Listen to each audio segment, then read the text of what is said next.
Let f of x equal negative 5x minus 1 and g of x equal negative 9x plus 3. Find all values of x for which f of x is greater than g of x.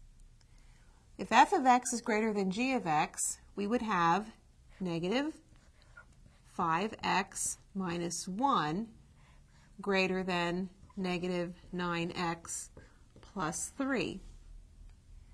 We can solve this inequality by adding 1 to both sides.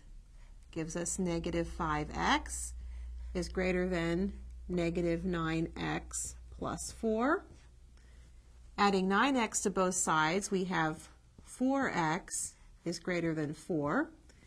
And dividing both sides by 4, which is a positive number, so we don't change the direction of the inequality symbol, we have x is greater than 1.